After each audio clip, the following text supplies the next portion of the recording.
আচ্ছা, আজকে আমরা ইউনিট 4 তার তৃতীয় টপিক 3 নম্বর topic organisation of information abstracting and abstract আর ইন্ডেক্সিং ল্যাঙ্গুয়েজ এই সম্বন্ধে আলোচনা করব।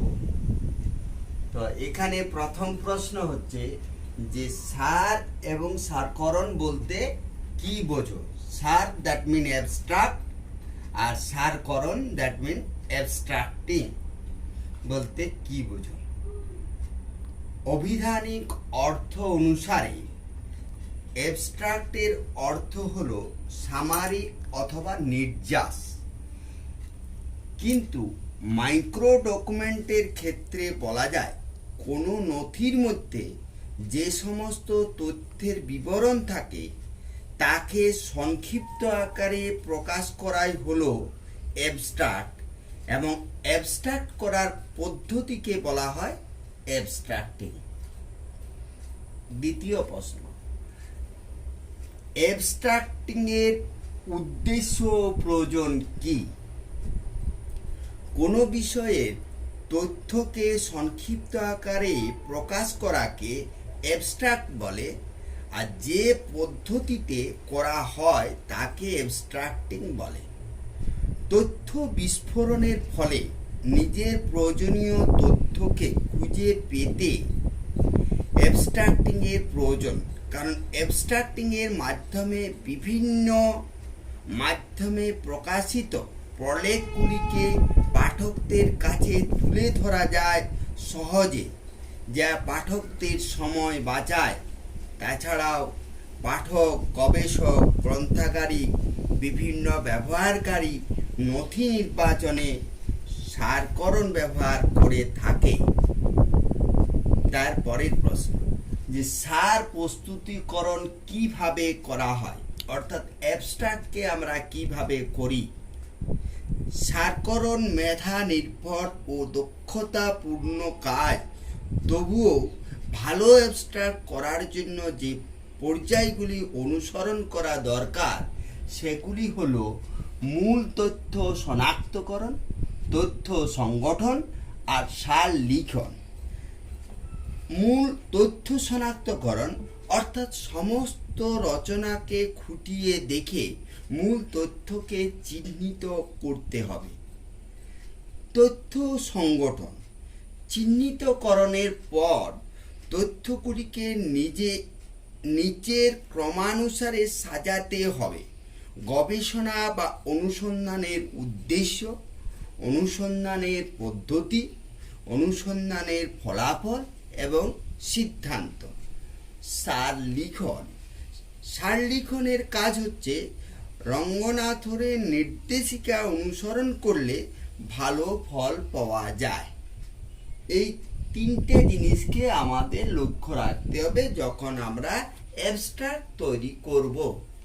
এর পরের প্রশ্ন যে অ্যাবস্ট্রাক্টের কয়টি অংশ কি কি? একটা অ্যাবস্ট্রাক্টের দুটি প্রধান ও একটি ক্ষুদ্র অংশ থাকে, অর্থাৎ মোট তিনটি অংশ থাকে। প্রথম অংশ থাকে মূল লেখার পরিচয়, দ্বিতীয় অংশ থাকে প্রকৃত সার, আর তৃতীয় অংশে থাকে সারকারের নাম, অর্থাৎ যিনি করছেন। তাহলে প্রথম অংশ মূল লেখার পরিচয়, আর দ্বিতীয় অংশ প্রকৃত সার, অর্থাৎ মূল লেখার বক্তব্যটা সংক্ষিপ্ত আকারে থাকে, আর তৃতীয় অংশে সারকারের নাম, অর্থাৎ যিনি এটা তৈরি করেছেন তার নাম। এরপর 5 সার্থক সারের গুণাবলীগুলি কি কি? একটা সার্থক সার যদি আমরা করতে চাই তাহলে এই গুণাবলীগুলো থাকা প্রয়োজন: সংক্ষিপ্ততা, বিশ্বাসযোগ্যতা, প্রকাশকাল, প্রামাণিকতা। যেমন সংক্ষিপ্ততা অর্থাৎ মূল বক্তব্যকে সংক্ষেপে তুলে ধরতে হবে। বিশ্বাসযোগ্যতা অর্থাৎ সারকরণের নিয়ম যথাযথ মেনে বিশ্বাসযোগ্য সার প্রস্তুত করতে হবে। আর প্রকাশকাল বলতে মূল লেখার প্রকাশকাল ও সারের প্রকাশকালের ব্যবধান কম হওয়া প্রয়োজন। অর্থাৎ মূল যে লেখাটা বেরোলো সেই লেখাকেই তো আমি অ্যাবস্ট্রাক্ট করব, সেই অ্যাবস্ট্রাক্টটা যেন কম সময়ের মধ্যে আমি অ্যাবস্ট্রাক্টটা বার করতে পারি। আর প্রস্তুত সারের প্রামাণিকতা থাকা দরকার। এই হচ্ছে সার্থক সারের গুণাবলীগুলি। অ্যাবস্ট্রাক্ট কত প্রকার ও কি কি? অ্যাবস্ট্রাক্ট এখানে যেমন আমরা 6 প্রকার বলেছি অ্যাবস্ট্রাক্টকে। একে হচ্ছে সংকেত সূচক সার অর্থাৎ ইন্ডিকেটিভ অ্যাবস্ট্রাক্ট।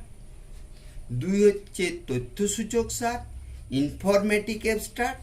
3 টিকাসূচক সার এনোটেশন অ্যাবস্ট্রাক্ট। 4 হচ্ছে পদ সূচক সার টার্ম লিস্ট অ্যাবস্ট্রাক্ট। 5 টেলিগ্রাফিক সার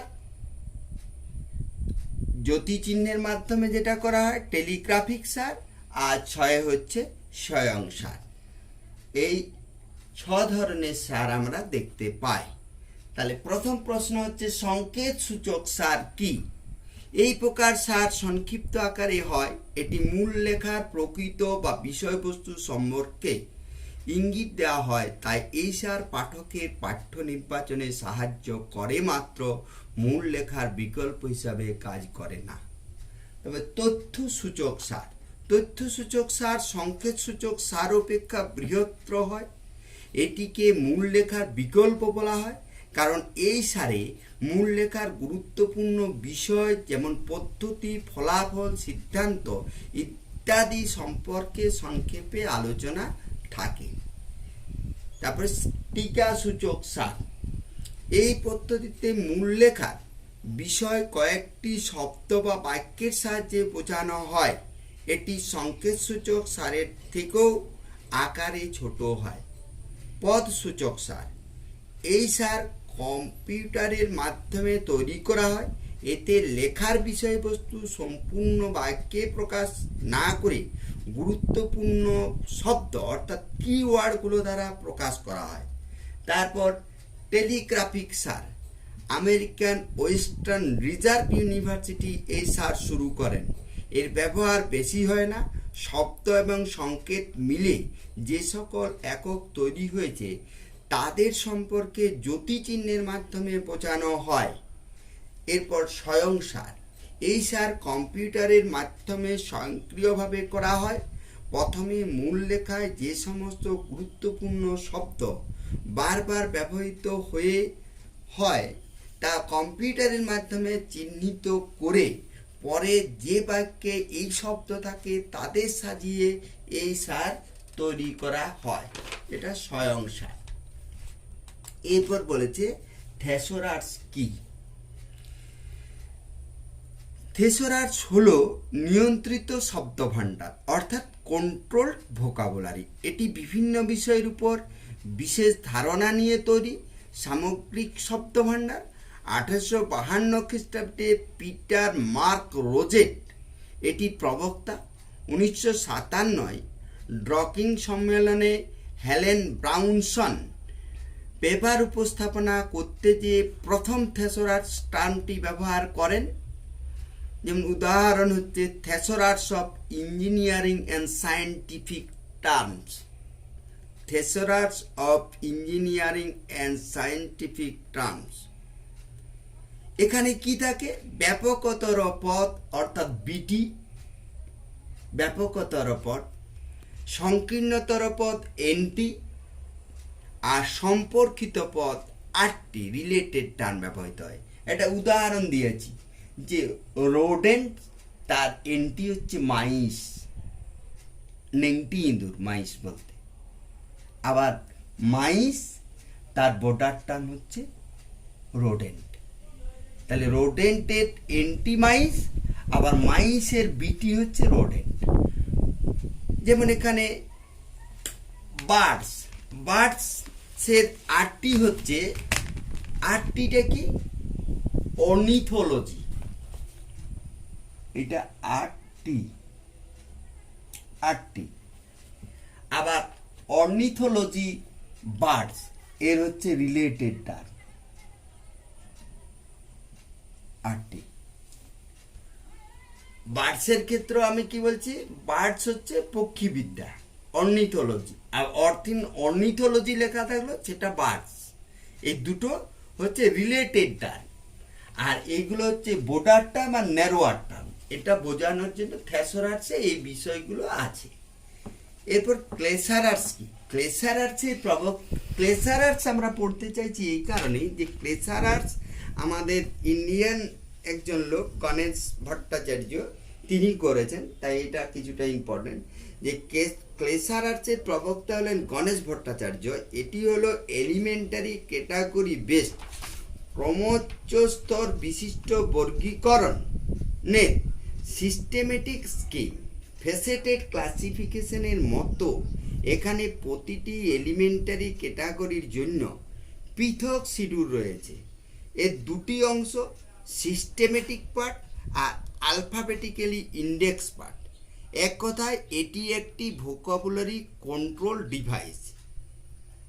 এটি ক্লাসিফিকেশন এবং থিসরাসের সমন্বয়ে গঠিত এই ক্লেসারাস।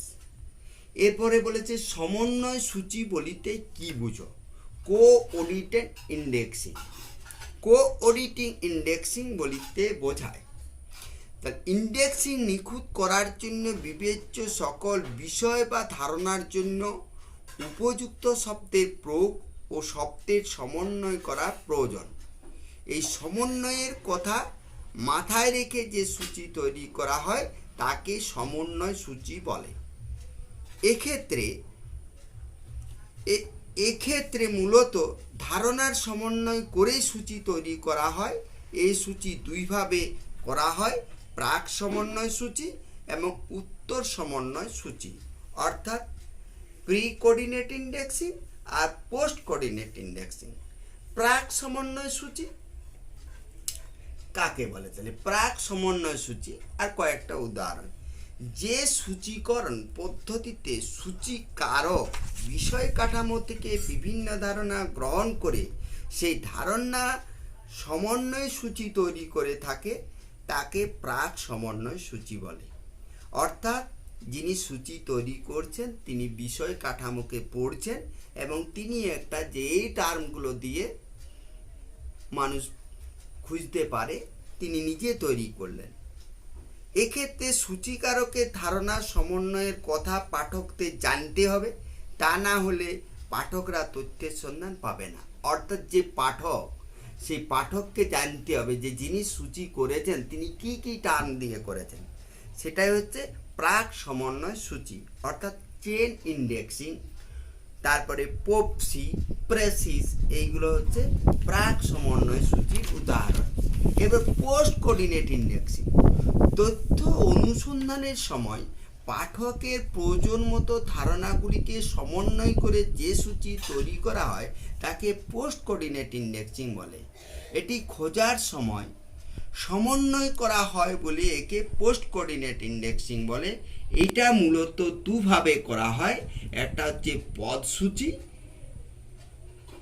যেমন এবং আইটেম রেকর্ডস। পদসূচি এবং আইটেম রেকর্ডস উদাহরণ যেমন আমি বলেছি যে ইউনিটার্ম সিস্টেম, ইউনিটার্ম সিস্টেম। অর্থাৎ এখানে কি হচ্ছে, তথ্যের অনুসন্ধানের সময় পাঠকের প্রয়োজন মতো ধারণাগুলিকে সমন্বয় করে, অর্থাৎ ইউজার যারা তারা কিভাবে সার্চ করছে, তাদের চাহিদাটা কি, তারা কোন টার্মগুলোকে নিচ্ছে, সেই টার্মগুলোকে দেখে যখন আমি সূচি তৈরি করছি তখন তাকে পোস্ট কোঅর্ডিনেট। এর পরের প্রশ্ন, যেমন প্রি কোঅর্ডিনেট ইন্ডেক্সিং আর পোস্ট কোঅর্ডিনেট ইন্ডেক্সিং এর পার্থক্য কি? তাহলে ব্যবহারকারীদের ব্যবহারের পূর্বেই সূচিকারক যখন সূচি করে তখন তাকে প্রি কোঅর্ডিনেট ইন্ডেক্সিং বলে। আমার কাছে একটা লেখা আছে, সেই লেখাগুলোর থেকে আমি কতগুলো টার্ম মনে করলাম যে ব্যবহারকারীরা এইগুলোকে দিয়ে সার্চ করতে পারে। আমি আমার মতো, আমি একজন সূচিকারক, আমি তৈরি করে দিলাম একটা ইন্ডেক্সিং। সেটা হলো প্রি কোঅর্ডিনেট ইন্ডেক্সিং। এখন যদি অপরদিকে পোস্ট কোঅর্ডিনেট কি, যখন ব্যবহারকারীরা আসছে তারা খুঁজছে জিনিস, তারা কি কি টার্ম দিয়ে খুঁজতে পারে এইগুলো অবজার্ভ করার পর যখন আমি সূচি তৈরি করছি তখন তাকে বলা হচ্ছে পোস্ট কোঅর্ডিনেট ইন্ডেক্সিং। সেজন্য এখানে বলা আছে কিন্তু উত্তর সমন্বয় সূচি ব্যবহারকারীর প্রয়োজন মতো অর্থাৎ খোঁজার সময় যে ধারণাগুলি পাওয়া যায় তাদের সমন্বয় করেই তৈরি করা হয় পোস্ট কোঅর্ডিনেট ইন্ডেক্সিং। তাহলে ইউনিট 4-এর 3 নাম্বার টপিক পর্যন্ত আলোচনা করলাম। এগুলো আপনারা পড়ুন, সম্ভবত এটা বেরোতে পারে রিক্রুটমেন্টের জন্য যে অ্যাডভার্টাইজ। আর গুগল মিটে আমার ক্লাসটা করার চেষ্টা করুন। অনেকেই ইউটিউব দেখছেন কিন্তু গুগল মিটে ক্লাস করছেন না, তাতে নিজেরাই অসুবিধায় পড়বেন। এই বলে আজকে আমি শেষ করছি।